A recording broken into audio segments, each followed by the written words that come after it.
নামাজের পাবন্দির জন্য মাঝে মাঝে ওমরাহ করা দরকার।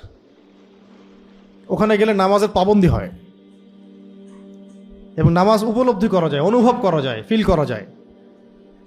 নামাজ তো আসছেই ওই বাইতুল্লাহ থেকে, মক্কা মদিনা থেকে আসে না? ওখানে গেলে নামাজকে ফিল করা যায়। তো এটা আসলে ভাষায় প্রকাশ করতে পারবো না। এটা আমি পরামর্শ দিলাম, যদি কারো সামর্থ্য থাকে এবং ইলমে আমলে দৃঢ়তায় ধারাবাহিকতায় ঘাটতি দেখা যাচ্ছে, তাহলে ওমরা করে আসলে ভালো হয়।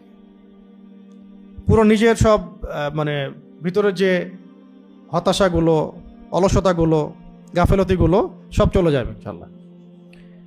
নিজেকে ফিল করা যায় যে খুব মুনাওয়ার মনে হচ্ছে, আলোকিত মনে হচ্ছে, গোনামুক্ত মনে হচ্ছে। ওখানে যে কাজগুলো আছে, কাজগুলো করতে থাকলে ইসলামের সব পিলারগুলোকে ধরে ফেলা সহজ হয়।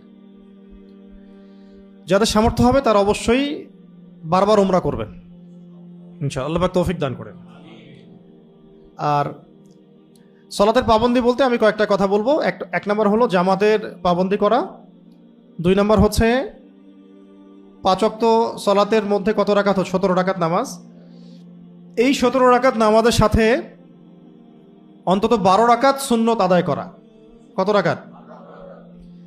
এই 12 রাকাত সুন্নাত যে ব্যক্তি আদায় করে তার জন্য জান্নাতে একটা করে ঘর নির্মাণ করা হয়। প্রথমটা হচ্ছে ফজরের আগের 2, যেটাকে এক পাল্লায় রাখলে এবং দুনিয়ার মধ্যে যা কিছু আছে এটাকে আরেক পাল্লায় রাখলে ওই 2 রাকাত সুন্নত ভারী হবে। জোহরের আগে 4, পরে 2, মাগরিবের পরে 2, এশার পরে 2, এই 12 রাকাত সুন্নাহ প্রতিদিন আদায় করা। যে ব্যক্তি আদায় করে তার জন্য তাকে জান্নাতে একটা ঘর দেওয়া হবে ইনশাআল্লাহ। এর সাথে সালাতের পাবন্দি বলতে তাহিয়াতুল ওযু হতে পারে। তাহিয়াতুল ওযু মানে ওযু করে এসে 2 রাকাত নামাজ পড়া, তাহিয়াতুল ওযু হয়ে গেল। যখন কোনো গোনাহ হয়ে গেছে 2 রাকাত নামাজ পড়া তওবার নিয়াতে। কোনো গোনাহ হয়ে গেছে বা ভুল হয়ে গেছে, ওযু করে 2 রাকাত নামাজ পড়া তওবার নিয়াতে। কোনো প্রয়োজন দেখা দিয়েছে বা কোনো সমস্যা, কোনো সংকট, ওযু করে এসে 2 রাকাত সলাতুল হাজত। এরপর যে কোনো সূরা দিয়েই পড়া যায়। তবে একটা কিতাবে পেলাম যে প্রথম রাকাতে সূরা ফাতিহার সাথে সূরা কাফিরুন, দ্বিতীয় রাকাতে সূরা ফাতিহার সাথে সূরা ইখলাস। ইনশাআল্লাহ এগুলো পরীক্ষিত আমল আছে কিছু। অনেক বড় বড় বুজুর্গ চলে গেছেন দুনিয়া থেকে, তাদের অনেক পরীক্ষিত আমল আছে। এগুলো আবার বেদাত না, কিন্তু বলে বসে এটা বেদাত। পান থেকে চুন খসলেই তো এখন শিরিক, বেদাত, হারাম। এই যে এগুলো প্রান্তিক চিন্তাটা থেকে বের হয়ে আসবেন। ওলামা একরামদের সোহবতে আসলে প্রান্তিক চিন্তাটা থেকে মানুষ বের হয়ে আসতে পারে এবং চিন্তাটা প্রশস্ত হয়, ব্যালেন্সড হয়। হ্যাঁ, তো প্রথম রাকাতে আপনি সূরা কাফিরুন যে কোনো সূরাই পড়তে পারেন। আমি বললাম যে অনেক বুজুর্গদের পরীক্ষিত কিছু আমল আছে।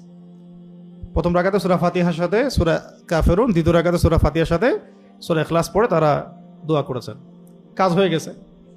অনেকে প্রথম রাকাতে সূরা ফালাক পড়েছেন, দ্বিতীয় রাকাতে সূরা নাস পড়েছেন, হয়ে গেছে। এরকম অনেক আমল আছে মানুষের, যেগুলো ফল পাওয়া গেছে ইতিপূর্বে। বহু বড় বড় ওলামা একরাম, আকাবিরগণ, আসলাফগণ চলে গেছেন, তারা এগুলো থেকে ফয়দা পেয়েছেন, তাই তাদের কিতাবাদিতে লিখেছেন। সেগুলো আমল করতে কোনো অসুবিধা নাই। তো এটা হলো সালাতুল হাজত। আর তাহিয়াতুল ওযু মানে ওযু করে এসে 2 রাকাত নামাজ পড়া। বেলাল রাদিয়াল্লাহু আনহুর খাস আমল, খুসুসি আমল, যার ফলশ্রুতিতে তাকে নবী সাল্লাল্লাহু আলাইহি ওয়াসাল্লাম বলেছিলেন কি, জান্নাতে যখনই আমি যাই তোমার পায়ের আওয়াজ শুনতে পাই। ওনার খুসুসি আমল ছিল, যখনই ওযু ছুটে যাইতো তিনি ওযু করতেন, ওই ওযু দিয়ে 2 রাকাত নামাজ পড়তেন। এটা আমরা তাহিয়াতুল ওযু বলি, তাহিয়াতুল ওযু। মসজিদে ঢুকেছেন, নামাজ এখনো শুরু হয় নাই, তো ওযু আছে, 2 রাকাত নামাজ পড়ে বসা, এটার নাম তাহিয়াতুল মসজিদ। এটাও আমল করা যায়। সালাতের পাবন্দি বলতে এগুলো চলে আসে। আর সবচেয়ে জরুরি সালাত হলো ফরজ সালাতের পরে তাহাজ্জুদ। কোন সালাত? এটা আমরা অনেকে মনে করি যে অনেক লম্বা সময় নিয়েই মনে হয় পড়তে হবে, অনেক বড় সূরাই মনে হয় লাগবে। 2 রাকাত নামাজ পড়লেও তাহাজ্জুদ আদায় হয়ে যাবে। ফজরের আগে আধা ঘন্টা আগে উঠেছেন, 2 রাকাত নামাজ পড়ে ফেলেছেন, আপনার তাহাজ্জুদের হক আপনি আদায় করেছেন, আলহামদুলিল্লাহ। আমরা তো আর ওইভাবে হক আদায় করতে পারবো না। আমি হাজিরা দিলাম অন্তত, কি দিলাম? হাজিরা দিলাম অন্তত। অনেকে দেখা যায় এই যে এখনই 10টা বাজে, ঘুমাতে ঘুমাতে 12টা 1টা বেজে যাবে, স্বাভাবিক। কারণ এখন এমনভাবে বিশ্বকে সাজানো হয়েছে দিন হয়ে গেছে রাত, রাত হয়ে গেছে দিন। অনেকের কিছু করার নাই, অনেকের জব সেকশন এমন, পড়াশোনার সেকশন এমন, প্যাটার্নটা এমন। আর যারা একটু ওয়াজ মাহফিল করতে যাবেন তাদের তো আর কথাই নেই, তাদের তো রাত আর রাত থাকবে না, রাত হবে দিন, দিন হবে রাত। এটাও একটা কারণ, এই সিস্টেমগুলো থেকে বের হতে হবে, মসজিদ ভিত্তিক প্রোগ্রামগুলো করতে হবে। রাতের ঘুম হারাম হয়ে যায় এগুলোর কারণে। তো যদি দেরি হয়ে যায় ঘুমাতে, ঘুমানোর আগে 2 রাকাত নামাজ পড়ে ঘুমানো, তাও কিয়ামুল লাইলের হকটা আদায় হলো। ঠিক আছে? তো নবী সাল্লাল্লাহু আলাইহি ওয়াসাল্লাম পড়তেন 8 রাকাত, 11 রাকাত, বেতন নামাজ পড়তেন, শেষে 11 রাকাত হতো, 13 রাকাত হতো অনেক সময়।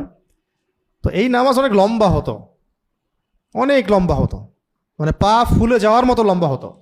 আমরা যেহেতু এটা পারবো না, ছোট ছোট করে নামাজ পড়তে থাকা যতক্ষণ আপনি পারলেন, এবং ওই সময় বেশি বেশি দোয়া করতে থাকা। তো এই সলাতের ইহতেমাম বলতে আমরা বোঝাচ্ছি জামাতের পাবন্দি, জামাতের সাথে আদায় করা, সুন্নত নফলগুলোর ব্যাপারে সচেতন থাকা, তাহাজ্জুদ, এবং এই যে বললাম সালাতুল হাজত, তওবা, গুনাহ হয়ে গেলে তওবার নিয়তে নামাজ পড়া, ওযু করে এসে তাহিয়াতুল ওযু, মসজিদে গিয়ে তাহিয়াতুল মসজিদ, এই নামাজগুলো। আবার আওয়াবিনের নামাজ আছে, আওয়াবিন, আবার ইশরাকের নামাজ আছে, তারপরে চাষ্টের মানে সলাতুল দুহা, এই নামাজ আছে। এগুলো আদায় করার চেষ্টা করা। প্রত্যেক দিন সব আদায় করতে হবে এমনটা নিজের উপরে আবার লাজেম করে নেবেন না। প্রত্যেক দিন আমাকে সবগুলোই করতে হবে, এটা নিজের উপর লাজেম করে নিলে আপনি মানে কঠিন হয়ে যাবে আপনার জন্য দিনটা। দিন ইসলামটা আপনার কাছে কঠিন মনে হবে কয়দিন পরে। আপনার কাছে প্রথম কয়েকদিন হয়তো ভালো লাগবে যে হ্যাঁ ভালো আমল হচ্ছে, ভালো লাগছে। হঠাৎ করে 2-3 দিন নাই, মনটাও মানে খারাপ হয়ে যাবে, একটু হতাশ হয়ে পড়বেন যে আমার আজকে আমল, সব আমল ছুটে গেল। আমল তো আপনার ফরজ ঠিকই আছে, এই আমলগুলো ব্যাপারে পাবন্দ হওয়ার চেষ্টা করা, কিন্তু লাজেম যে আমাকে করতেই হবে প্রত্যেক দিনই আমাকে তাহিয়াতুল ওযু পড়তে হবে, তাহিয়াতুল মসজিদ পড়তে হবে, প্রত্যেক দিনই আমাকে ইশরাক পড়তে হবে, প্রত্যেক দিনই সালাতুদ দুহা পড়তে হবে, এইভাবে আবার মাইন্ডসেটটা তৈরি না করা। আমি আমার সাধ্য মতো নিয়মিত করার চেষ্টা করব, এইরকম মাইন্ডসেট রাখলে আপনার জন্য আসান হবে। কারণ দিনকে নিজের উপর কঠিন করে নেবেন না। হ্যাঁ, কারণ সব দিন তো সমান যাবে না আপনার, সব দিন কি যাবে না, সমান যাবে না। আজকে ফ্রি আসি, করতে পারছি, কালকে তো আপনি ফ্রি নাও থাকতে পারেন, তখন আপনার ভিতরটা অস্থির হয়ে যাবে এগুলোর জন্য। তো আল্লাহ পাক সবাইকে বোঝার তৌফিক দান করেন।